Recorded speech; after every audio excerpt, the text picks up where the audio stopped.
But it's good to see everybody. It's good to have you all back, and I hope you're having and continue to have an enjoyable Yom Tov, an enjoyable Sukkot, and Chol Hamoed for those, as they say in Israel, Moadim L'Simcha. It's all good, wonderful, wonderful. Now I sent out an email this morning. I don't know if you saw it. For some of you who are on my own kind of internal email list, that today's shiur is going to be somewhat of an independent shiur related to Kohelet on Sukkot. I think that was included in the email that went out from Torah in Motion this morning. I'm hoping it did. My goal for today, because we really set out to study the book of Kohelet in depth, and we are doing that, and we will continue to do that even after the holidays are over, and it'll take us a number of months to finish it. However, I did really understand that the purpose of this series before Sukkot was to kind of put into a framework and a deeper understanding as to why we read Kohelet on Sukkot itself. That is a very big topic, and so we're going to break that down as best we can. So today's shiur is on that topic, and if you have not been part of the series on Kohelet, that's okay. You can still follow the shiur. It's somewhat independent of the material that we've been presenting. There will be moments of intersection, but they will we will explain them. If you are interested in joining on a long-term basis to joining our series on Kohelet, then you certainly can. From here and forward, you will understand it all. Okay, so we are going to jump right into sharing the screen. Once again, I am going to put into the chat my Dropbox link to the sources. And as I mentioned before, I'm going to actually spotlight my video. God, I have to play host. So I'm going to spotlight my video. And then you need to go back to gallery view to see everybody. And the only other thing I need to do is share screen.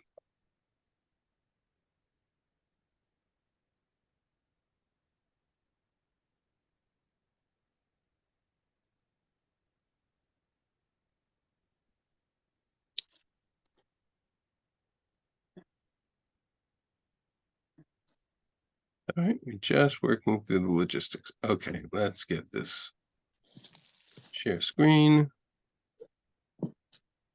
Okay, can everybody see the source page? Yep, good. All right. Yep, we're good.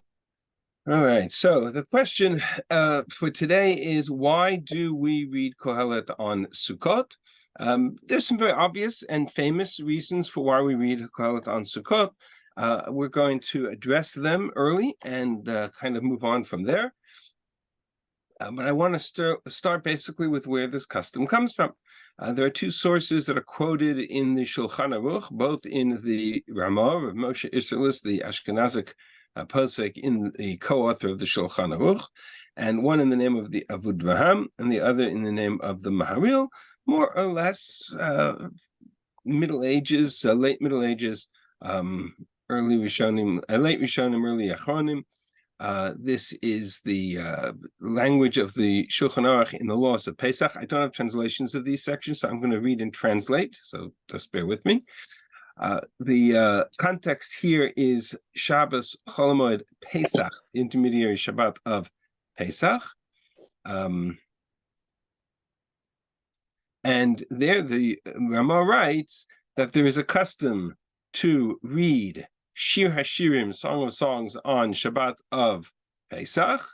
And if that Shabbat happens to, the holidays can coincide in such a way that there is no Shabbat in the middle. And so if that's the case, we read it on the last day of Pesach. Similarly, we read Kohelet on Sukkot, and Nogin Lamar Ruth b'Shavuot, and we read the Megillah of Ruth on Shavuot.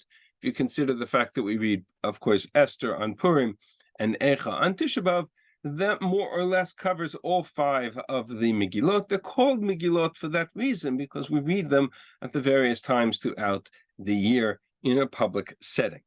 And so the designation of each one of these 3 for its corresponding holiday makes sense. It makes more sense for Shavuot and Ruth, considering the fact that we consider Shavuot the holiday of the receiving of the Torah, and that's the story of Ruth, who accepts the Torah upon herself. And Pesach and Shir Hashirim is about the love relationship between God and Israel, and there are references there to Paro and to Yetziat Mitzrayim, and so that also makes sense. The one that's somewhat of a mystery is Kohelet and Sukkot, and that's what we're going to spend our time today looking at. In the laws of Sukkah, the Shulchan Aruch also mentions this, the Ramah in particular, and he writes, the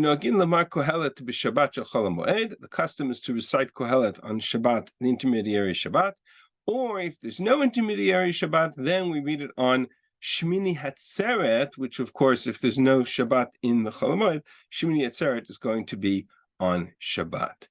That comes from the Maharil, and the Ramah quotes it. Of course, that's not the custom in Israel. The custom in Israel is to read it on the first day of Sukkot on this kind of a year setting. That's a later custom, because in the time that this custom developed, the Jews were living in all kinds of different diaspora communities, and Shmini Atzeret and Simchas Torah was split into the 2 days. And so Shmini Atzeret was easier to fit Kohelet into than Simchas Torah. Whereas in Israel, because Shmini Atzeret and Simchas Torah are the same day, it's only 1 day, so they shifted the custom to read it on the first day of Sukkot. But nonetheless, none of that was standing. That's just some technical stuff. Really, the question is, why Kohelet on Sukkot? What's the connection? Now, famously, there is a simple explanation, or simple, most commonly quoted, I would say. Now, sometimes the explanations or interpretations that are most commonly out there are the ones that are actually, I would say, least or lesser of the significant ones. But nonetheless, the Mishnah Berurah writes, and he writes this in his commentary on the laws of Pesach, that the reason we read Kohelet on Sukkot is because Shehem Yemei Simcha, because Kohelet are days of because Sukkot are days of joy, days of celebration. The mitzvah of Sukkot is a mitzvah of Simcha. V'samachta v'chagecha, you shall rejoice on your holiday. And it says in Kohelet, Ula Simcha Mazu Osa. One of the famous phrases in Kohelet, what does joy get you? What do you get from it? As it says in Kohelet, in Parak Bet, Pasuk Bet, Nischok Amarti Meholal, Ula Simcha Mazu Osa. What does this joy and merriment get you in life? Ultimately, it is frivolous, and it is of no purpose and no value. And therefore, the context here is one of contrast, one of almost opposites.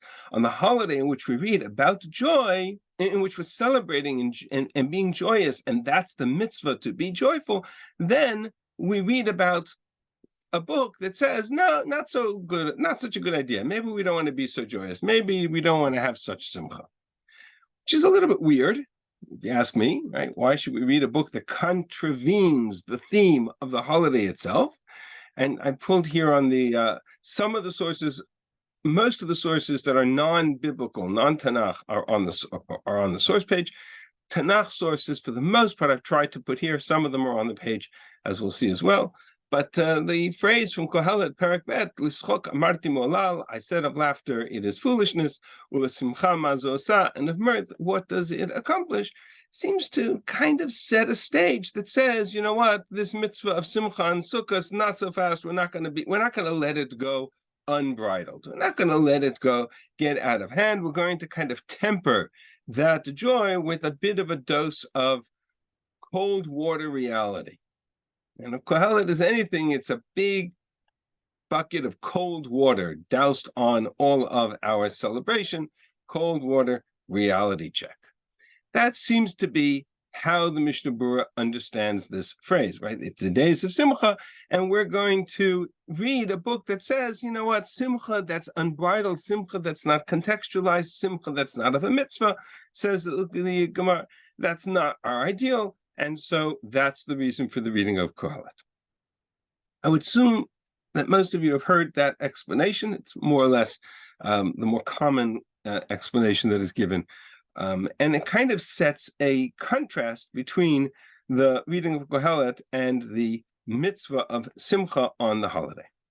The truth of the matter is that there's more than one element of Sukkot that is in contrast and distinction from this mitzvah of Simcha. And from a certain vantage point, one could, if you remember, there are two mitzvot of the day. There is the mitzvah of Sukkah, and there is the mitzvah of the four species, the Dalet Minim. Interestingly, which of the two in the Torah is directly connected to the concept of Simcha? Of the two mitzvot, the Dalet Minim and the Sukkah, clear in the Torah, it's pretty clear that the mitzvah of Simcha is directly linked to the four species that we take to the Dalet Minim. And so if I pull up the psukim in Vayikra Parak Chav Gimel, which is the source, chapter 23, which is the source of the list of all of the holidays, and I look at the end where it talks about Sukkot, and I read it and I read it carefully, what it says is, on the first day you shall take the fruit of the majestic trees and branches of palm trees and boughs of thick trees and willows of the book. Whatever, those are the four species. How we identify them is not our subject for today. And rejoice before God for 7 days. So the mitzvah of Simcha is directly linked to the mitzvah of taking the lulav and etrog and celebrate for 7 days. This is the law for generations to come. And then it says, and you shall dwell in booths for 7 days.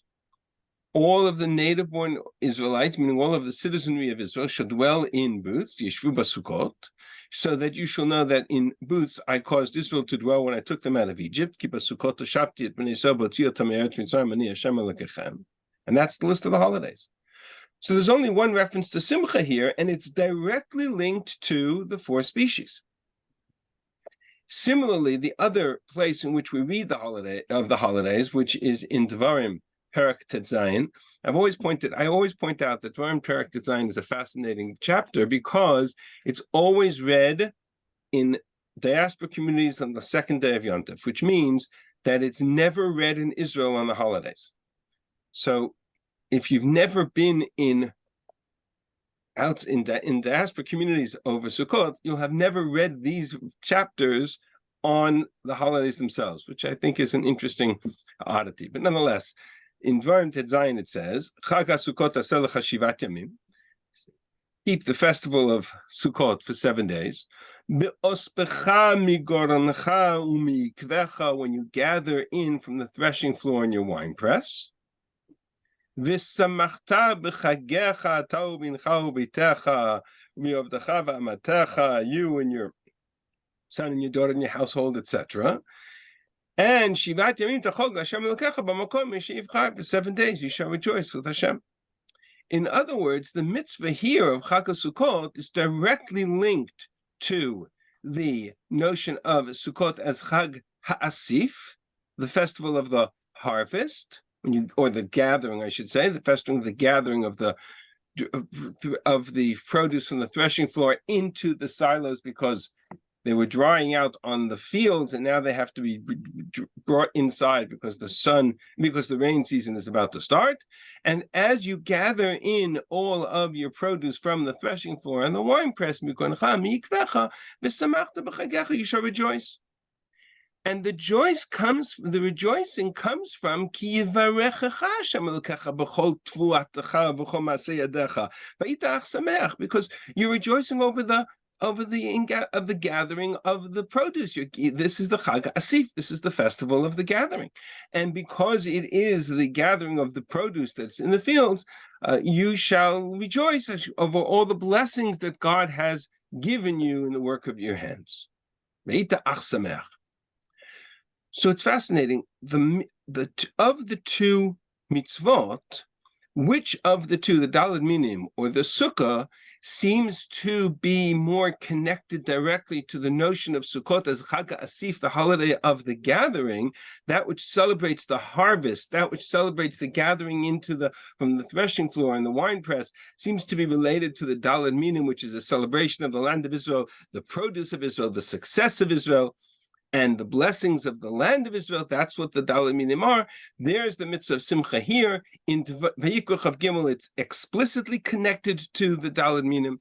So from that perspective, there is a very strong connection between the mitzvah of Simcha and the mitzvah of the Daled Minim. Now, the mitzvah of Sukkot, on the other hand, is a little bit different. The mitzvah of Sukkot is, if you remember, there's a whole debate in the Gemara as to what the mitzvah of Sukkah is about.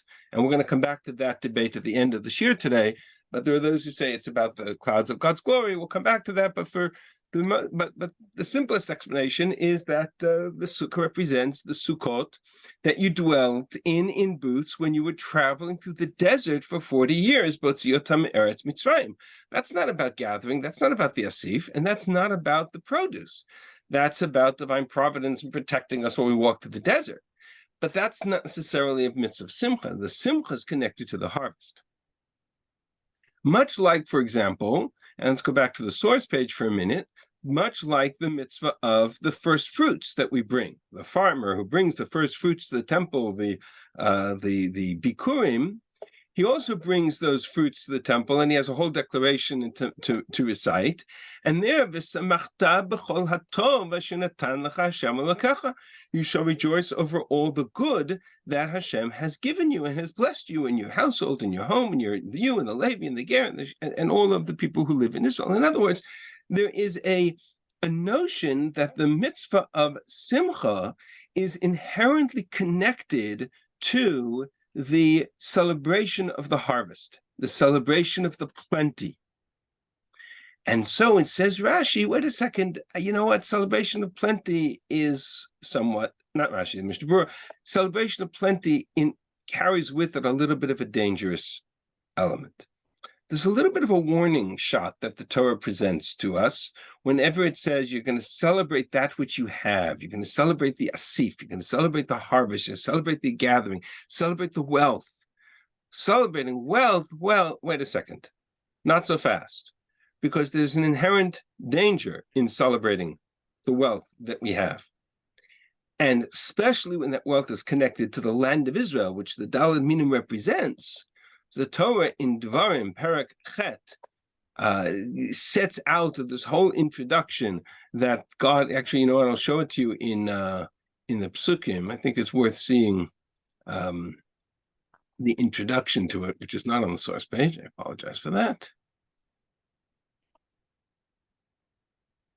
Sorry, I moved through the sources quickly. I hope it works. But the Torah starts, God is bringing you into a good land, a land of brooks of water and springs and underground water and valleys and hills. Eretz, and this is, of course, the famous listing of the species of which Eretz Yisrael, land of Israel, is blessed. Eretz Chitaus, Harav, Gefen, Te'ena, V'Rimon, Eretz Et Shemun Davash, land of wheat and barley and vines and figs and trees and pomegranates and olive trees and honey, which is usually understood to mean date honey. It could also just mean ripe fruit. Eretz Asher Lo B'Miskinut Tachal Bo Lechem, land in which you shall eat bread without scarceness. You shall lack nothing. Lo tachsar kol ba. V'yachalta v'savata. You will eat and you will bless and you will be satisfied, be full, satiated. Uve'erachtat Hashem Elokecha la'aretz hatovah asher natan lach. And bless God for the good land which He has bestowed upon you. And here the Torah now issues its warning. And I'm going to go back to the source page for this because I put it side by side with another passage I want you to see. But here, and you have, actually, you know what? That's not going to work because you don't have the whole thing on Is this too small to read? Can you read that? You're okay? It's good? It's too small. Too small. Okay. Let's stay here then.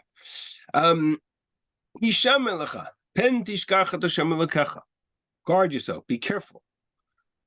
Watch out, lest lest you forget God. To not keep his commandments and his ordinances and his statutes, lest you eat and are satiated, and build for yourself homes, and build and dwell therein, and your herds and your flocks will multiply, and gold and silver you will have by plenty, all that you have will be multiplied. This is the blessing of wealth. Be careful, because it comes with a warning. Lest your heart become proud, and you forget Hashem your God, who took you out of the land of Egypt, who led you through the desert, who led you through the wilderness, who led you through a place of nachash of serpents and scorpions and in a land of thirst, who brought you forth fruit, water out of the rock, who gave you man in the desert for 40 years to test you. You will say in your heart, it's my power, my hand that brought me this wealth. It's not your hand that brought you this wealth. You may have invested on the stock market, but I am ultimately in control of the harvests. You shall remember Hashem your God. God is the one gave you the power to achieve all of this wealth. In other words, the Torah presents a warning that wealth has within it a built-in danger, which is the possibility of forgetting that ultimately it is God who gives us our success. And the whole purpose, therefore, of Birkat HaMazon, every time we recite Birkat HaMazon, it's not just because we ate, we satiated, and then we have to thank God. It's about lest we attribute the success of our hands, of what we've achieved, to our own achievement, to our own success, to our own strength. No, says the Torah, you don't say it's my power in my hand that brought me this wealth, but rather it is God who gave you the strength to do this. There is, by the way, a very similar injunction to a king of Israel, to a leader of Israel, who is similarly told that he can't have too many horses, and he can't have too many wives, and he can't have too much gold and silver, lest he become haughty and arrogant and forget that ultimately God has put him in this position and give him this throne. And there's a certain parallel between the references here. That's on the source page if you want to take a look at it. But essentially what the Torah is saying is that there's an inherent danger built into the process of achieving and accomplishing the asif, the gathering of wealth in your home. And so what's the solution? How do we maintain the balance? What do we have to do in order not to forget that it is ultimately God who has brought this blessing to us? We have to remember that it is God who took us out of Egypt. We have to remember that if it weren't for God, we wouldn't have food in the desert, and we wouldn't have something to drink in the desert. We would have died in the desert. So now I come back to Sukkot itself. There are two mitzvot on Sukkot. There is the mitzvah of the Daled Minim, the 4 species, which is about the asif, the gathering of the fruits in the land of Israel. And there's the mitzvah of the Sukkah, in which we leave our physical homes and we go and we dwell in temporary huts and temporary booths that we have to build as if we were building in the desert. And I mentioned that there's two opinions in the Gemara, but one opinion is that the Sukkah represents those houses that we build in the desert. In a sense, the two mitzvot are opposites. The mitzvah of Sukkah reminds us of how frail and ephemeral and temporary our lives are, and that ultimately we owe everything to God. The mitzvah of the Daled Minim is a blessing over the produce and the wealth and the success of our lives in the land of Israel. And so the two mitzvot of Sukkot create a contrast. the asif, the daled minim, celebrates our wealth, and the sukkah celebrates our dependence upon God, on God, and therefore the fact that we have to remember that all that we have comes from God. That's the tension between those two mitzvot. That's precisely the tension that the Mishnah Berurah says exists between the reading of Kohelet and the mitzvah of Simcha. Kohelet matches the theme of the sukkah, which is the notion that our lives are temporary and all that we have is ultimately meaningless if all that we just gathered for the sake of gathering. We've talked about the significance of Kohelet, and he describes of himself how many houses he built and how many gardens he has produced and how many orchards and how many trees he's planted and how many pools of water he's created and how many trees he's planted and all of the kesef and zahav and the gold and the silver and all of the celebrations and all of the wealth that he's amassed, including all of the simcha that he's able to enjoy from all of that. But at the end, it's meaningless. Why? Because unless I infuse it with a recognition that it all comes from God and therefore there's a plan that's bigger than me, then it is by definition temporary and ultimately to be lost. So coming back to what the Mishnah Berurah says, we read Kohelet on Sukkot according to this theory because it is Yemei Simcha, that's the harvest that we're celebrating, that's the Asif, that's the Daled Minim, and we read Kohelet to remind us, wait a second, ultimately, void of a recognition of remembering God in this setting, it is meaningless. That's the mitzvah of Sukkah, that we sit in the booths to remember and to balance and to mitigate against the celebration of the Daled Minim. So, to summarize, this first interpretation essentially sees Kohelet and Sukkot as kind of contrasting themes, much as, from this perspective, the mitzvah of Sukkah is a contrasting theme to the mitzvah of the Daled Minim. Okay, part one. Part two. I said at the outset that very often we find that the more significant reasons for a custom are the ones that are lesser known.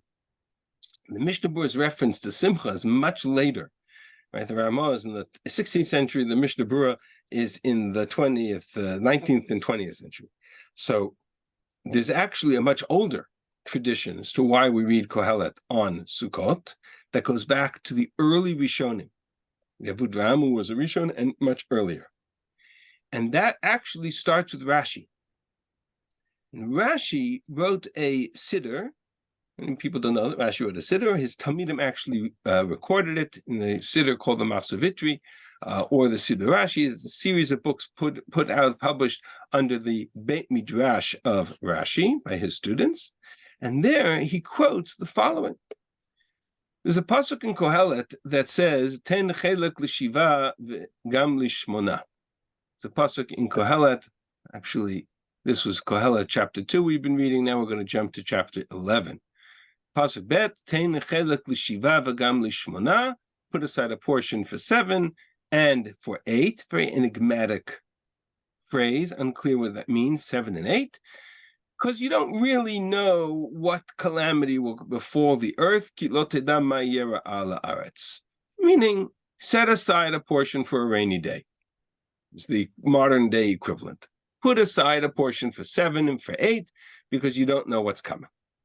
Okay. Now, the Medrash in Kohelet Rabbah lists about 12 or 13 different interpretations as to what 7 and 8 mean. 7 days of the week, 8th of Shabbos, all kinds of interpretations. One of them, says Rabbi Levi, is Ten chelek l'shiva elu shivat yemei Sukkah, refers to the 7 days of the holiday of Sukkot, and Ten chelek l'shmona refers to the 8 days or the 8th day of Shmini Atzeret. That's amongst the 12 or 13 different opinions. That's one of them. Says Rashi in his Siddur and in the Machzor, we read Kohelet on Sukkot, Korin Kol HaTzibur, Sefer Kohelet. This is in the custom of laws of Sukkot, because of the phrase Liten Chelek L'Shiva V'Gam L'Shmona. Says the Machzor similarly. We read Kohelet on Sukkot because of the phrase chelek l'shiva v'gam l'shmona, and it says in the Medrash, and chelek l'shiva refers to the schag, 7 days of Sukkot, and l'shmona to Shmini Atzeret. So this is a very different explanation and much more esoteric. What exactly does this mean? In a certain sense, this is the exact opposite of the previous interpretation.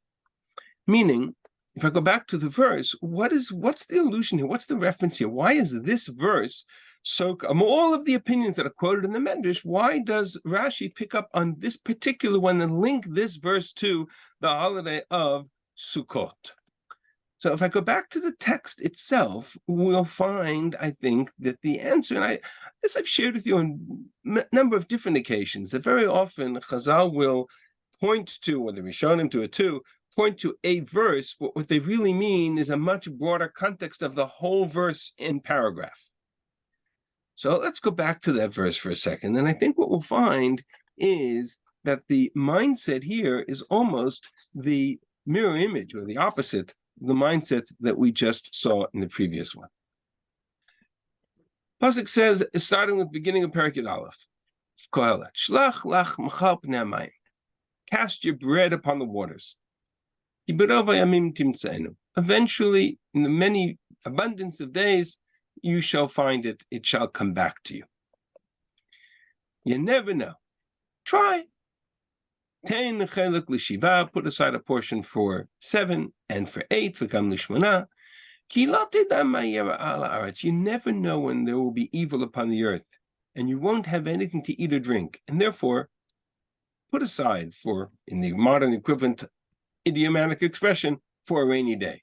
Put aside a portion for 7 and 8. If the clouds become full with rain, they will empty themselves upon the earth. If a tree falls in the south or in the north, where the tree falls, it shall be. We looked at these verses when we first started our study of Kohelet in the context of the cycle of nature, and whether that cycle has a function or whether it's futile. For that, that part of the story I'm going to leave aside. I want to understand these verses here on their own. Shomer ruach lo yizra, one who observes the wind, who watches the wind for exactly the right moment, lo yizra, he will never sow his seed, because he'll never know when the wind is blowing just right. They didn't have meteorologists in those days. One who watches the clouds. When is it going to rain? When is it going to be good rain? When is it going to be bad rain? He'll never reap. You don't know the way of the wind. You don't know how the bones grow in the womb who is of a woman who is with child. These are things you don't know. You can't know how God runs the world. Therefore, what should you do? Both. In the morning, plant your seed. And in the evening, plant your seed. You understand the double entendre? That one like coffee cup, it's like gone.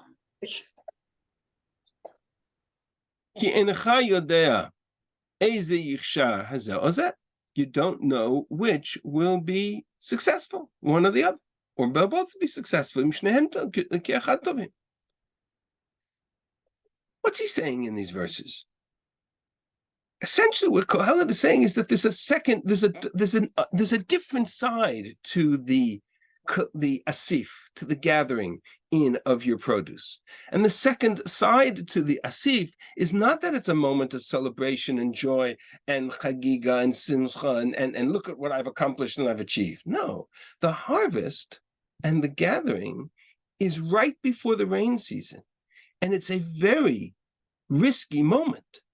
And if the rains come on time and the crop that is now being planted is successful, great. And if the rains don't come and if there's a drought, then all of that effort to plant the seed will be for naught. And my entire success hinges on how the wind will blow and how the rains will fall and where the rains will fall. And there's a reason why just prior to the rain season, we have days of judgment, Yemei Din, Rosh Hashanah, Yom Kippur, Hoshana Rabbah, Shmini Atzeret. There's a reason why just before the rain season, we recite the Tefillah of Geshem. And we ask God that the rain should be l'chaim v'lo l'mavet, for life and not for death. Rain can be life-giving. Rain can be life-taking. We've all seen that in not so distant past. So the very same arba minim that I take to celebrate the harvest are all items that grow on water, that all items that represent water. We say the tefillah of Hoshanos on Sukkot. We say on Hoshana Rabbah, which is a Yom Adin, is all about water. Because water is life. Without water, life can't exist, and certainly not in the land of Israel, which is so dependent upon water. And the Torah goes out of its way to describe the land of Israel as a land which looks up to the heavens for its source of rain, limtara shamayim tishtamayim, and therefore is a land which builds our emunah and our faith and our trust in God, because it is a land in which we look up to the heavens for water, for sustenance, for life. So the very harvest that we are celebrating, the Chag Asif, might be a cause for simcha, but it's also a cause for moment of tefillah, deep, profound, significant moment of real heart tefillah, because we don't know what the wind is going to blow, or how the wind is going to blow, or what the rains are going to bring. And there's nothing that brings more emunah, more faith, more trust, more bitachon, more devout focus on God than the uncertainty of life. So the very cause for celebration is also a cause for deep introspection, deep concern, deep reflection, and deep emunah. And that, says the Machzavitri, is why we read Kohelet on Sukkot, because it talks about the harvest. And it talks about the harvest in terms of emunah, in terms of faith, in terms of trust, in terms of turning to God and recognizing that we are only a small part of that broader picture. I'll give you a really powerful example of this. Amongst the mitzvot of Sukkot, we have the Sukkah, and we have the Daled Minim. There's a third mitzvah of Sukkot. And the third mitzvah of Sukkot is the mitzvah of Nisuch HaMayim, pouring the water over the Mizbeach instead of the wine. That's a fascinating mitzvah and a complicated one. Entire chapter of Masechet Sukkah devoted to it. Where does it come from? What's the source for it? Why do we do it? But I'll share with you a very simple way of understanding the mitzvah of Nisuch HaMayim. Think about it in terms of the following. And we're going to read a part of a story in Sefer Melach. Sefer Melachim Perek Aleph, Melachim Aleph Perek Yudchet, the Book of Kings, chapter 18. This is not on the source page. I put the reference on the source page for you. The story of Eliyahu and Har Carmel. So Eliyahu and Har Carmel, this big showdown with Achav and the prophets of Baal. And the background to the story was that for 3 years, the land of Israel had been under a terrible drought. No rain for 3 years. Today, it's very different because we, almost to the extent that Israel has solved the water crisis, if you can describe it in terms of that, there's actually a phenomenal book that somebody recently wrote. I forgot the name of the author, on the how Israel solved the water crisis in the 21st century, and it's called Let There Be Water. Put it on your list of to-read books. But nonetheless, certainly up until recent times, and for sure in the time of Tanakh, if there's no rain, people died. Eliyahu went to war with the Achav and the prophets of idolatry, and he went to war because there was because the kings of Israel, in particular Achav, was idolatrous, and there was no stopping. God was not responding to the declaration, to the idolatry of Achav. And so Perek Yud Zayin starts, chapter 17, the previous chapter, Eliyahu,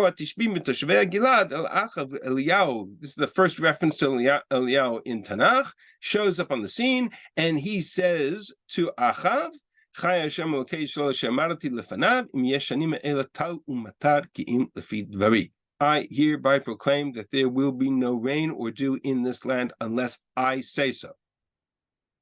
And I will only say so when you give up your idolatry. And what begins then is a showdown between Achav and Eliyahu for 3 years.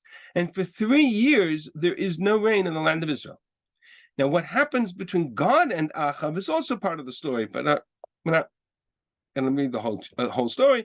However, we know, if you're familiar with the text, if not, please go ahead and read this chapter. It's fascinating. That Achav goes and he is told by God, Eliyahu is told by God to go and hide by a brook, by a river stream. And he started the Menachakrit because Achav's going to try to kill you. And you'll let the ravens come and bring you food. But after a year, the brook dried up. The brook dried up, and there was no rain. Why was there no rain? Because Eliyahu wouldn't let there be rain. And it goes on, and then he is forced to go into to hide in the house of a widow, who's probably a widow because of the very famine that Eliyahu had decreed, and so and she has a child, and then the child dies, probably because of the hunger of the famine that Eliyahu had decreed. Eliyahu, in the end, is forced to bring the child back to life, and God says to him, "If you want to bring the child back to life, go and allow the rain." And so in the beginning of chapter 18, God says to Eliyahu, in this 3rd year, he says to him, Lech el Achav, go show yourself to Achav, because itna matar, I'm bringing the rain. That's the background to the story. 3 years, there's a famine. All right. It hasn't rained yet. Eliyahu goes and he gathers all of the prophets of Baal, of the idolatry of Achav, and all the servants of Achav on the mountain of Har Carmel. Mount Carmel, most likely because there was an ancient temple to Baal, which was the deity of rain for the Canaanites. And there he has a famous showdown. We read it as the Haftarah Pashat Ki Tisa, and then he has a whole showdown with them, which is that he says to them, you bring your offering and I'll bring my offering, and the only criteria is that there can be no fire. Right? Let's see which of our gods can bring the fire. So the prophets of Baal go and they put the animal on the altar and they cry out, and no fire from heaven, nothing's happening. And Eliyahu begins to make fun of them, and he says to them, maybe your God is sleeping, and maybe you should scream louder. And he has a whole conversation. Then it's his turn. And here's where the story begins. Come clear, come near. They all come to him. They take an altar, they build it. They take 12 stones corresponding to the 12 tribes of Israel. Vayivnet avanim, they build this into an altar. And around the altar, now watch what happens carefully. Vayas te'ala kibet sa'atayim saviv zera mizbeach. They make a trench around the altar as would contain 2 measures of seed deep. They place the trees, the wood, and they put the animal. And here's Eliyahu's final word. Vayomer, he says to them, Mil'u arba'a kadim mayim. Go fill 4 jars with water. Now, where did they get the water from? Where did they get the water from? Go fill 4 jars of water. You know what you're going to do with this water? And pour it over the burnt offering and over the wood. Drown the entire animal and the altar with water. And do it again. Shnu, vayishnu, and they do it a 2nd time. And then he says, do it a 3rd time. Shaleshu, vayishaleshu. 12 jugs of water. Do you know how precious water was at that moment? People are literally dying of thirst. There is no water to be had. The brooks are dried up. The nachals are dried up. The springs are dried up. It's open, Lucy. Excuse me? Right? There's no rain. And yet, Eliyahu says, take whatever water we have left, the tiny little bit the last drops of water, and pour it over the Mizbeach. You understand that if it doesn't rain that day, they've taken the last supplies of water that they have, the last reserves, and they've just emptied it onto the altar. The water ran around the altar and it filled the trenches in the water. And then Eliyahu begins to pray. And he prays to God and he says, Aneni Hashem aneni. Please, God, answer me. And this people will finally know that you are God and that you have not turned your back on them. So the fire comes down, fire come down from heaven and it consumed the offering and the wood and the stones and the dust. And it licked up all the water that was in the trench. The last bit of water is now gone. The people fall on their face and they proclaim Hashem Elokim.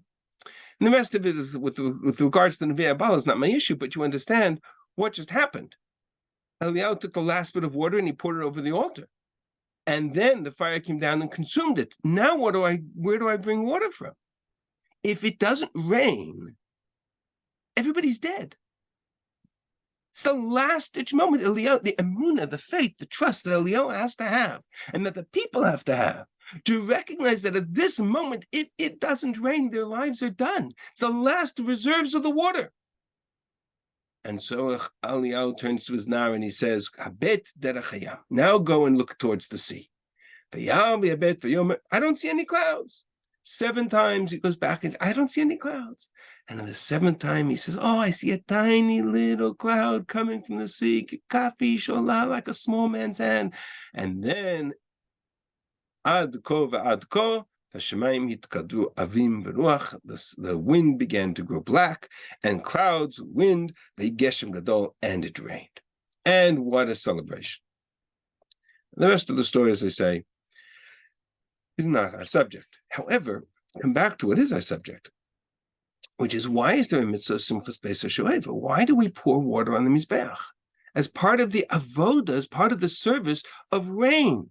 Our prayer for rain includes taking what little rain. We take the water, we take the gichon, we take the water out of the rivers of Yerushalayim.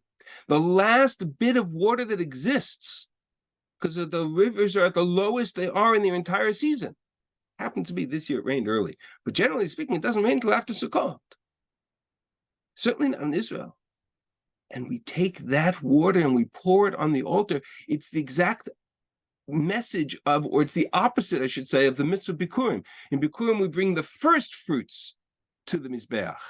In the Misach HaMayim, we take the last of the water and we offer it as an offering on the Mizbeach, as if to say, Ribbon Shalom, we are now totally and completely 100,000% dependent upon you to bring us the rain. Ana Hashem, Hoshiana. That is the message of Shlach Lach Mocha, of Alitan Chelek L'Shiva V'gam Lishmana. And the message of Kohelet, the Chag Asif, is not that we want to limit our celebration and our joy, but on the contrary, the purpose of Kohelet is the message that it teaches us to be reliant upon God for even that which He provides sustenance and life-providing sustenance, such as water. That's so critical. And so Kohelet, it kind of elevates our understanding and perception of our devotion, the concept of emunah and bitachon, in the context of the festival of Sukkot. In this regard, Sukkot is not, right, the mitzvah of Sukkah and the mitzvah of Dalaminim are not opposite each other, but they are actually reflecting the same mitzvah. We are dependent upon God for our sustenance, both in the Asif, both in the Dalaminim and in the Sukkah, and in the water libations, the Nisach HaMayim, all reflect the same theme, which is that ultimately, as reflected in Kohelet, what we know, we don't know ultimately how the world is run. Ultimately, it is completely in the hands of the Ribbon Shalom.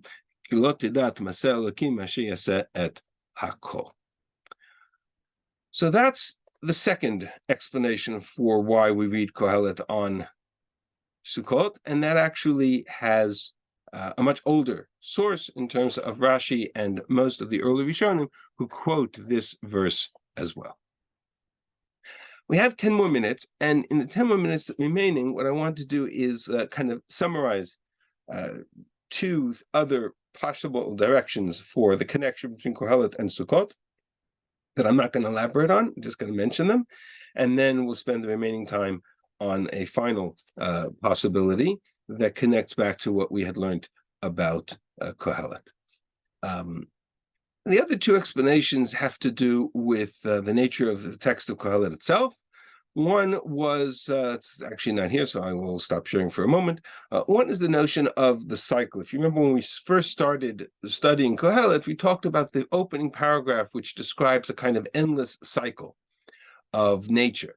And Kohelet, who struggles with the meaning of nature and the meaning of the cyclic nature of the world.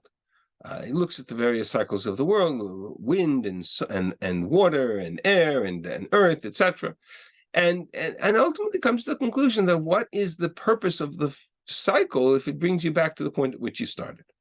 And his conclusion, which we just read, was that there is a point to the journey, because the same wind that ends up coming back to its starting point carries with it the seeds that ultimately plant and replant and help bring produce into the world and help bring life into the world. And so there is some point to the journey, even if we don't necessarily see it all or understand it all. That, in a nutshell, is where the book of Kohelet is at. There is a cycle in the calendar that I think Kohelet kind of dovetails into, and that's the cycle of the calendar itself. We come back to Rosh Hashanah and Yom Kippur as Rosh Hashanah. Right? The whole month of Tishrei is the beginning of the holiday cycle for us, even though the Torah describes the holiday starting from Pesach, but for our purposes, we start on Chodesh HaShvi'i, the Shabbat of months, which is Rosh Hashanah. And our whole understanding of the calendar is that there's this constant theme of we coming back to where we started from, Rosh Hashanah. We're back to Yom Adin. We're being back to being judged. And I've always joked, not such a joke, it's actually very real, but I've always said the joke, how much confidence do we have in our own tshuva, that we take the vidui that we say on Yom Kippur, as if these are the sins we've committed this year, and we print them in the machzor with full confidence that next year we're going to say the same vidui we said this year. So what's the confidence that we're actually going to do tshuva if I take the confessions that I say this year and I print them in the machzor? That cycle is essentially what Kohelet addresses, and the message of Kohelet is that there is a value to the cycle itself in the context of our relationship with God and coming close to God through the journey. So that's another possibility. I throw it out there as I've seen it referred to.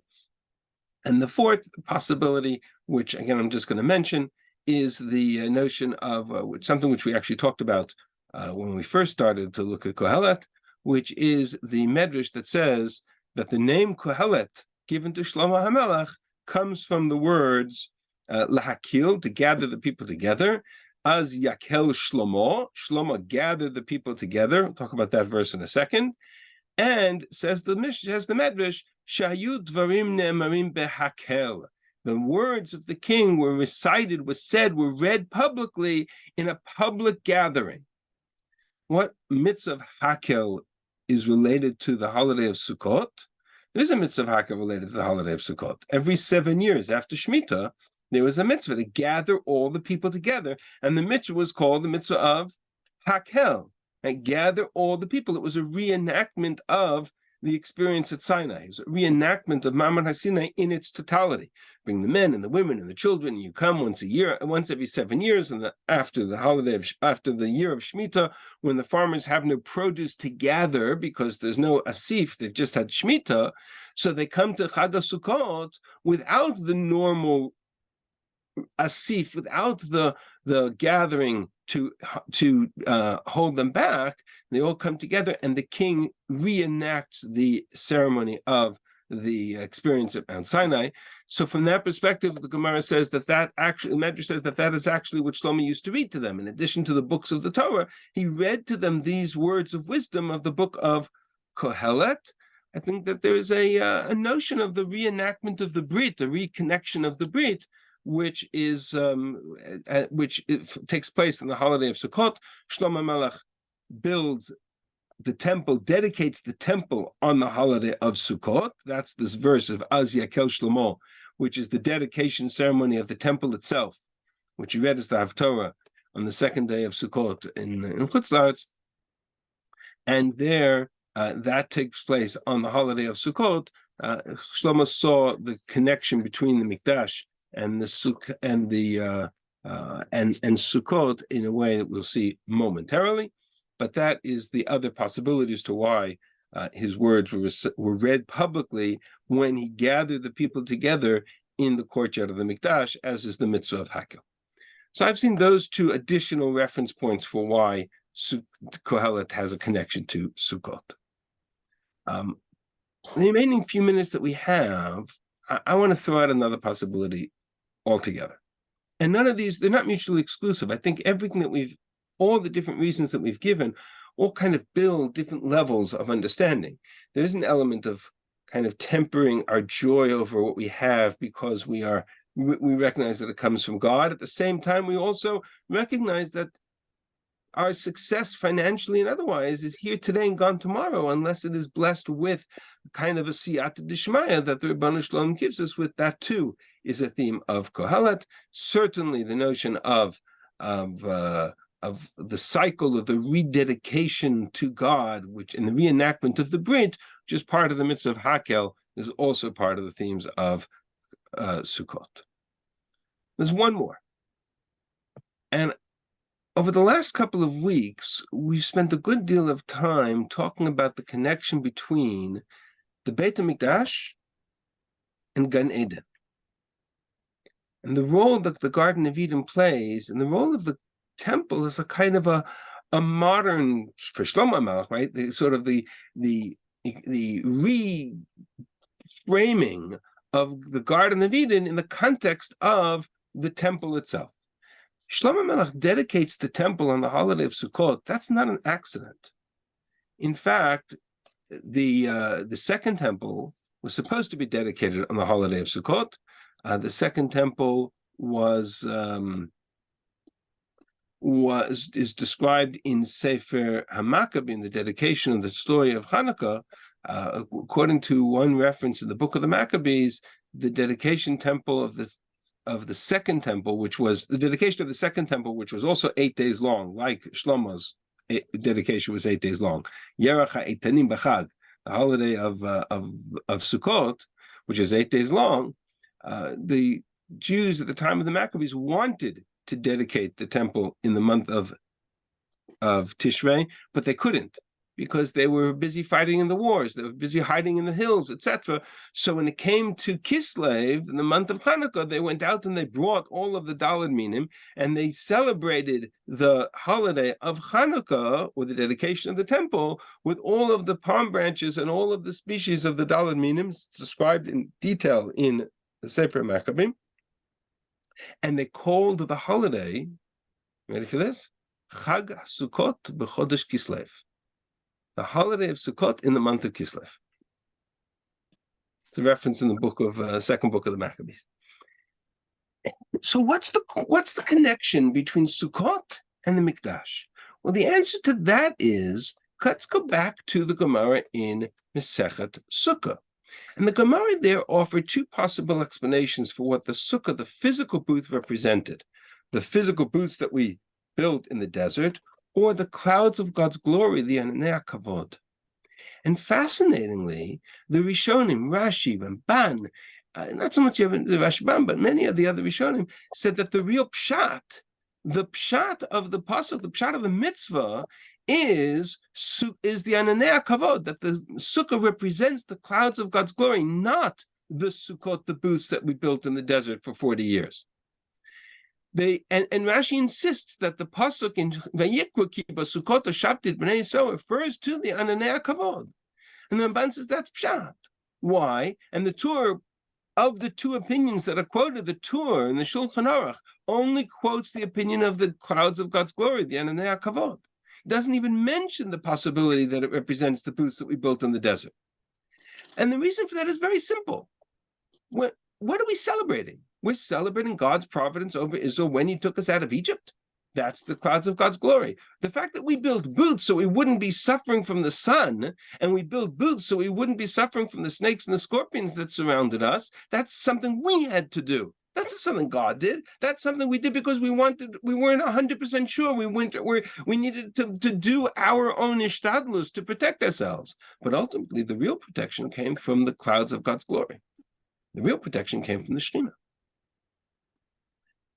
Now, the Ananei Kavod is an interesting concept. And I know I'm just over the time, but I'm going to just add one more minute if I may. The clouds of God's glory, these Ananei Kavod, they're a fascinating concept. Because we tend to think of them as water clouds, as vapor clouds, white, big, large, white vapor clouds hovering over the people of Israel. That's how we envision the clouds. In Tanakh, that's not the case. The Ananei Kavod was the flip side of the Amud Esh, the pillar of fire that illuminated the path as they left Egypt. And God went before them as an Amud Anan, as a cloud of pillar of Anan, as a pillar of Anan. I'm going to not translate it as cloud in a second. You'll see why.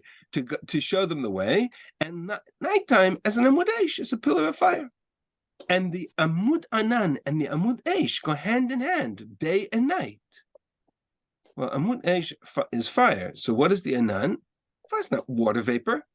Anan is not a water cloud that came down and sat over them like this big white fluffy cloud.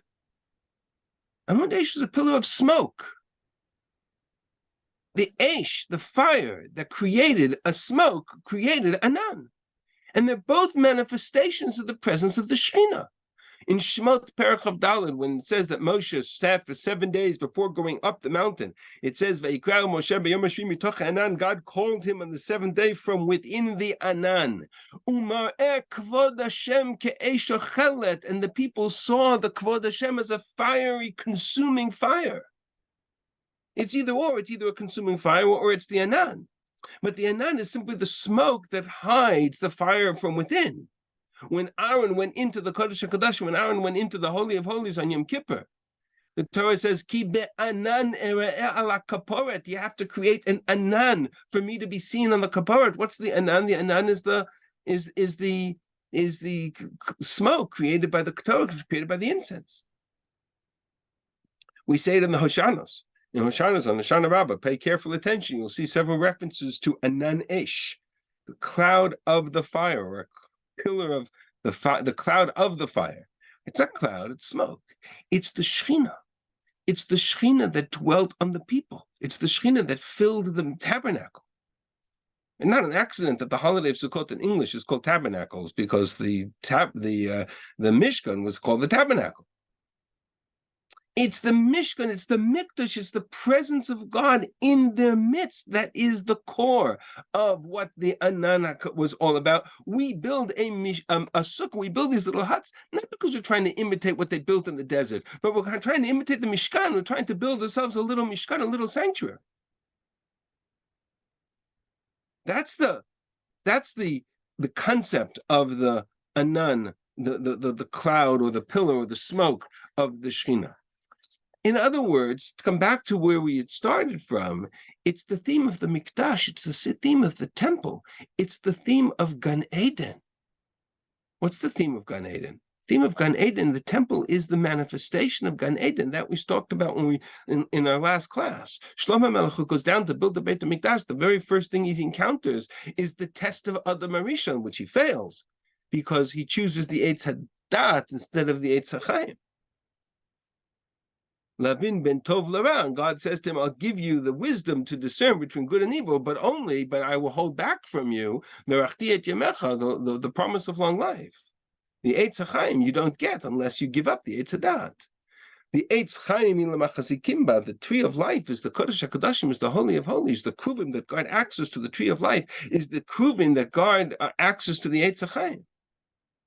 They're the Kruvim that stand on top of the Aron, that stand on top of the Kodesh HaKadoshim. Inside the Holy of Holies is the voice of God, is the source of prophecy. Began is the voice of God walking in the Garden. The Garden of Eden, the temple, it's all interconnected. The modern manifestation, the experience of Gan Eden, transforms itself into the story of the Mikdash. Shlomo HaMelech, who builds the Mikdash, comes to struggle with the meaning of Gan Eden, the meaning of Eitz Hadat, the meaning of the Eitz Chaim. Those are the themes that Kohelet struggles with from beginning to end.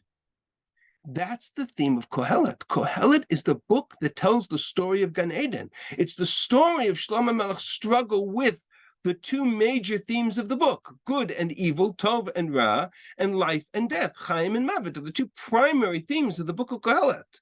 It's all about the trees of Gan Eden, because Shlomo HaMelech built Gan Eden when he built the temple. And so when we come to celebrate Sukkot, what do we call the sukkah in the benching? What do we call the Beit HaMikdash in the benching? Harachaman hu yakim lanu et Sukkot David Anafala, the sukkah of David. The sukkah that we refer to is the sukkah of the Beit HaMikdash. And the Beit HaMikdash is Gan Eden. It's the manifestation of God's presence in this world. That's what the tree of knowledge, the tree of life was about. If that's the case, then on the holiday of Sukkot, when we read the book of Kohelet, we recreate that conversation around the meaning and the struggle between the tree of knowledge, which man took for himself, and the tree of life, which is essentially the dependence on the loyalty to God, as it's reflected in the struggle in Shlomo's life. And I've shared with you this idea, and I'll just end with this, which is that every day, as long as we sit in the sukkah, we recite the prayer of LeDavid, Tehillim Chav Zayin. We recite this prayer not only because it refers to God as my light and my salvation, which is Rosh Hashanah and Yom Kippur, but also because it refers to the Sukkah as the holiday of Sukkot. But if you look at the text carefully, Shivti bevet Hashem koyemei chayai. David HaMelech yearns to be able to sit in the temple, to sit in the sanctuary, lechzot b'noam Hashem uvaker beichalot, to feel the presence of God, to visit in His sanctuary, Beit Hashem, Heichal Hashem. Yitzbeneni b'sukkah, because God will hide me in His tent, in His sukkah, in His pavilion. B'yom ra'ayas direni, and a day of calamity will hide me. Where? B'seter ohalo, in His ohel. All of these are references to the Mikdash. And that's essentially what we're describing in Kohelet. We're describing the fact that our sukkah isn't a reference to the sukkah of the booths that they built in the desert for 40 years. There'd be no reason to celebrate that. There'd be no reason to celebrate the fact that we were stuck in the desert for 40 years because we sinned of the sin of the golden calf and the sin of the spies. No, what we're celebrating is the presence of the Shekhinah in our midst. We're celebrating is the fact that for those years we brought the Ananei Kavod, we brought the Shekhinah into our midst of our camp, B'shechanti b'tocham. And we were able to do that by coming together as one people. That's what we're celebrating. And so we go into the sukkah in the hope that we can bring the Shekhinah back into the sukkah. Kohelet, of all of the books of Tanakh, addresses this question more than any other. And that is the intersection between the Beit HaMikdash, the temple that Shlomo built, and Gan Eden and its two trees, and the struggle between how the embrace of this world, which is the Eitz Hadat, versus our dependence upon God's word, which is the Eitz Chaim. And if we get that balance right, then we have a hope to return the Shekhinah to the world and to return all of Israel to Gan Eden. Thank you all for listening. I appreciate your time. I appreciate the fact that you spent an extra 10 minutes with me than we were originally allotted. So thank you for your patience. And I'm happy to stay on if there are questions, but I will officially end this year to let you go. And thank you. And I hope you have a meaningful Shmini Atzeret and Simchat Torah, if there are one holiday, if there are two, depending on where you are in the world. In all cases, if you've read Kohelet or you're going to read Kohelet, I hope you find it more meaningful this year than you have in the past. Thank you very much. Thank you so much. Thank you My so pleasure. much. So interesting and complex. I appreciate you really fleshing it all out like that. Totally my pleasure. Rabbi, and may the sukkah of shalom spread over you and everyone. Amen. Amen. The same to you. Thank you. Thank you, thank you, Thank thank you. you. Hag Sameach, everyone. Thank you, Yeah. Rabbi Shulman. So My full pleasure. of meaning. Yeah. Here coming. Wonderful. Thank you very much. Totally a pleasure. Have you seen have you seen David Kerwin's new book? Heard about it. I haven't read it. Maps to Eden. Yes. Yeah. Okay. Well, Din L'Simcha. I heard there's an overlap in approach, which is great, which is fine. I think just that just adds to the veracity of the approach when more than one person buys into it. So All right. Well, Din L'Simcha. thank you. The same to you.